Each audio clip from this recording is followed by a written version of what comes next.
Hi, everyone, and welcome to the interview for one of our platinum sponsor, Honeywell. And here we have Jenni Strabley. She's the Senior Director of Offering Management at Honeywell Quantum Solutions. Welcome, Jenni. It's a pleasure to have you here. I think we have heard a lot about what is going on in quantum, and we have seen a lot about what Honeywell is doing, but we want to know more first about you. So Jenni, how was your career? How did you end up doing quantum? Yes, I've only been with Honeywell Quantum Solutions about 5 months, but had been with Honeywell 14 years prior to joining Honeywell Quantum Solutions. Prior to Honeywell, I spent 2 years as a postdoc doing quantum computing at the very early stages of some of the hardware development. So I got a good taste of quantum in that role. When I came to Honeywell, I did a variety of projects in quantum sensors, atomic clocks, other high performance sensors on the research and development side. Then took some other jobs that went into operations and product line management. And that all set me up for a really good fit to take a second tour in a quantum career and join Honeywell Quantum Solutions as their product line leader or director of offering management. So Jenni, can you tell us a little bit more about Honeywell products and services in quantum?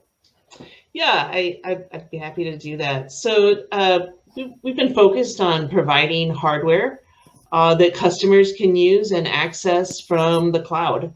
So I'll tell you first a little bit about the hardware and our qubit. We use trapped ion qubits, and we've made some decisions about a very scalable architecture that's going to allow us to grow and increase the number of qubits, increase the capabilities as time goes on. That architecture is called the Quantum Charged Coupled Device, QCCD.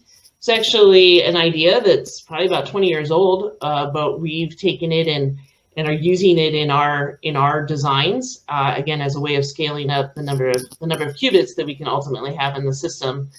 Aside from trapping the ions, we also then use a lot of lasers to mediate those interactions and to do our gates, which is how the quantum computer runs.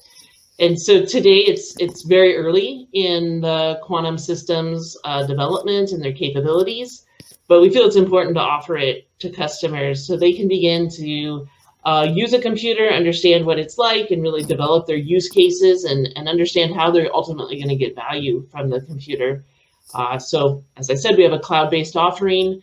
That service is called H1, and depending on how much time users need from the machine, they can buy varying levels of subscription and run their circuits and algorithms on the machine.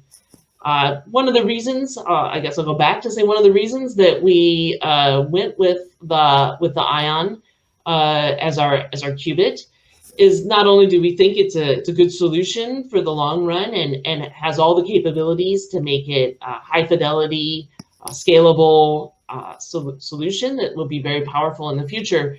It also really well aligned with the core expertise that we had at Honeywell.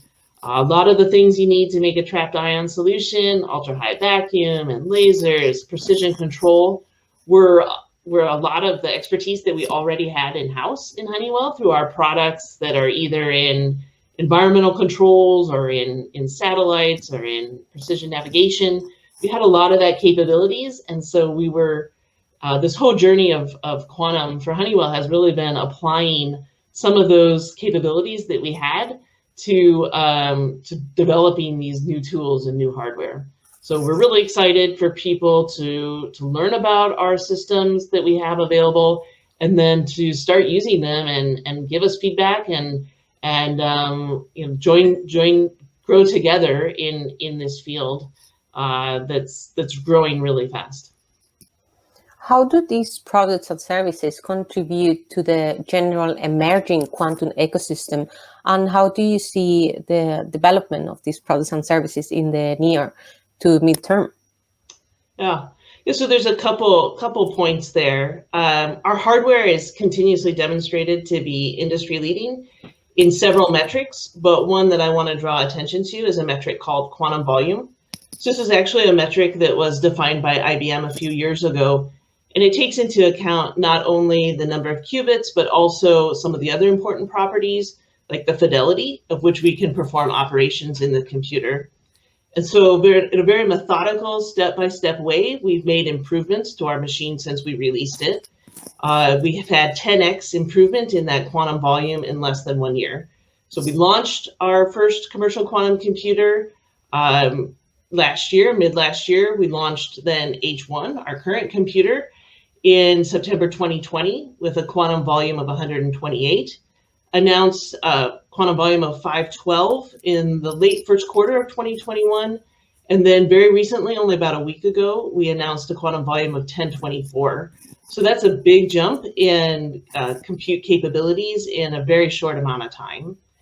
So aside from this industry-leading performance, there's also some very unique features in our device that become inherent because of the way we've chosen our architecture. So one example is mid-circuit measurement. This allows users to make the measurement on a single qubit mid-circuit and then make decisions on how you branch the circuit after that measurement. And then I also want to point out a very important part of being part of the ecosystem is that we're a contributor to the community. We're a thought leader, and we also sponsor some really great events to build out the quantum ecosystem. So we have frequent technical publications. Just a few weeks ago, we had a very exciting publication on quantum error correction and really demonstrating the detection and the correction of quantum errors in a real time while a calculation is running. And then we also, outside of our technical publications and our technical presentations, we also sponsor great events such as the Quantum Latino, which we're here talking about today, but then also Women in Quantum and other events that help round out the ecosystem and bring more people into the field. That's amazing. And yeah, congrats for the last news for the quantum volume that you announced 1 week ago. That's amazing. You're saying that you are sponsoring a lot of events, that you're collaborating with the community. How is your footprint globally? Where is Honeywell? Are you collaborating with people globally? And how did you decide to sponsor Quantum Latino? Yeah, absolutely. Honeywell's a huge global company, and we have customers and employees and team members around the globe. So it makes a lot of sense for Honeywell to be involved in as many global events as we can to help get the word out and to help get our customers and even our employees thinking about what can they do with quantum and how can quantum make better products to help our customers down the road. So what do you think about Quantum Latino? Did the event meet your expectations? It did. It was really good timing for us in that it coincided with a lot of the exciting news that we've had in the last couple of months, including the news that Honeywell Quantum Solutions was announced to be combining with Cambridge Quantum Computing. We were able to give a presentation by Dr. Juan Pino on a lot more of the details of our hardware and our technology. And my understanding that was well received, and I know Juan really enjoyed participating in the event. Perfect. We are really glad to hear that. And yeah, I think Juan's presentation was really, really nice. What are your thoughts on the investment in Latin America or in emerging regions in general in quantum? What do you think is missing? What can still be done?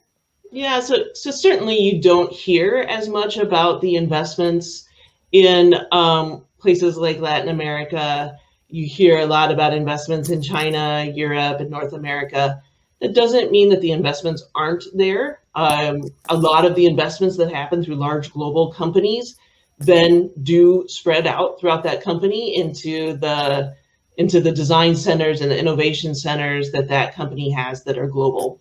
So the money is penetrating out to those, to all the reaches of the globe. But I do expect that we'll hear more about startups and further investment in Latin America, Eastern Europe, India, really across the globe.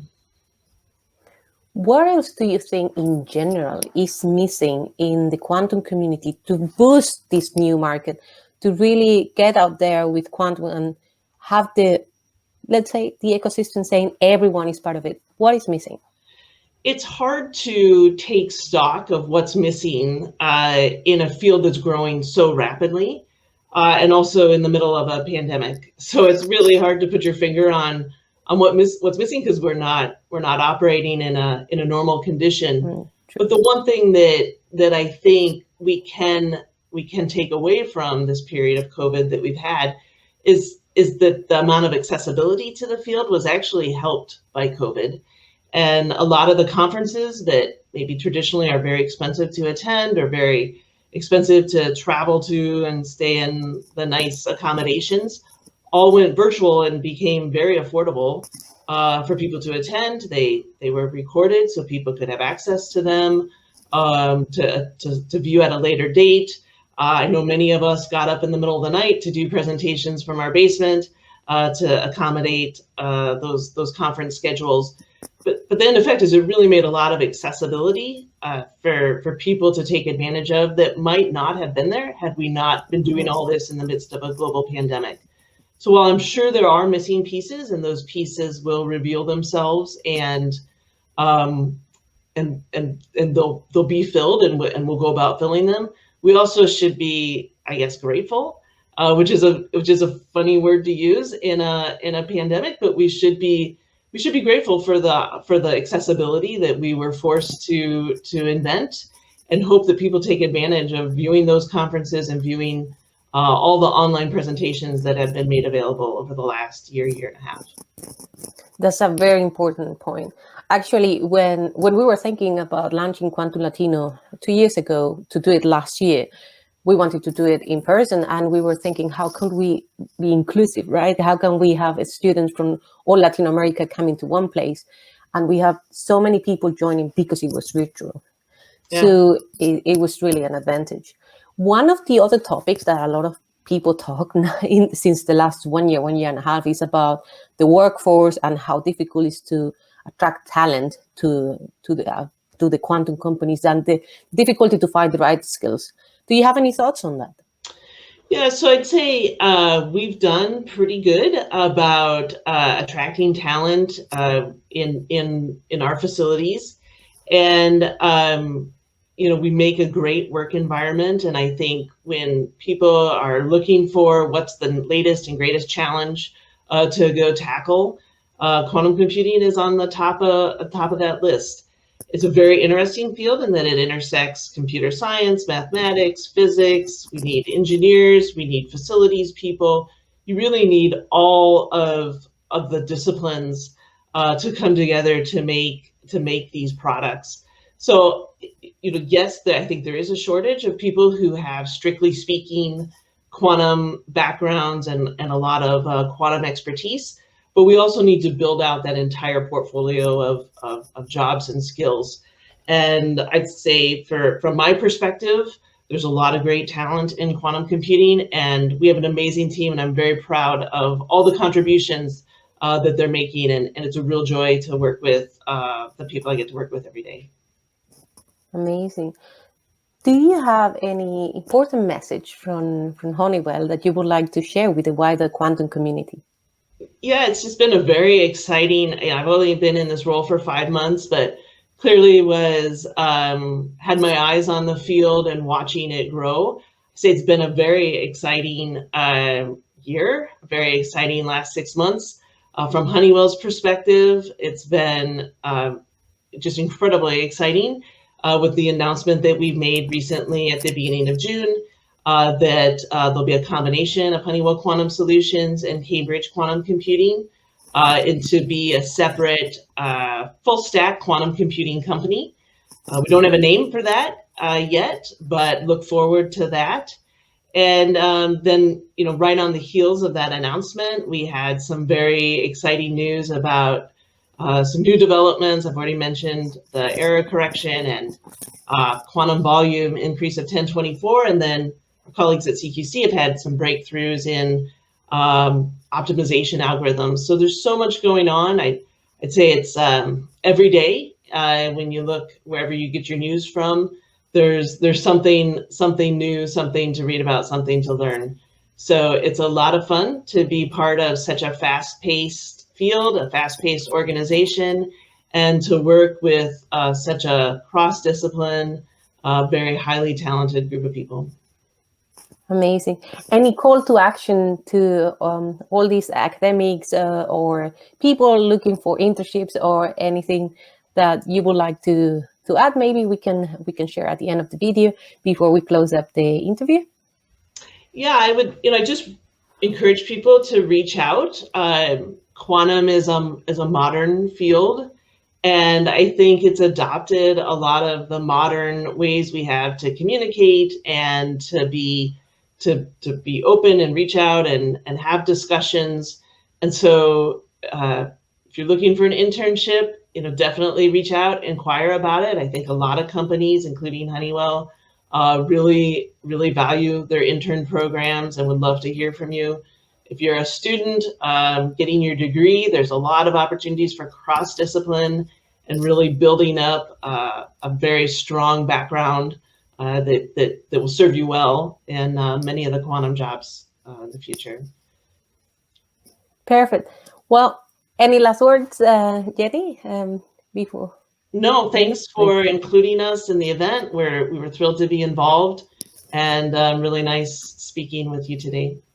Perfect. So thanks a lot, Jenni Strabley from Honeywell Quantum Solutions. Thanks again, Honeywell, for being a platinum sponsor for our first Quantum Latino event. Hopefully see you next year. All the best with all your restructure and the merge and the new development, which is the most exciting part of the quantum adventure. And yeah, all the best in your new role. Thanks a lot for your time.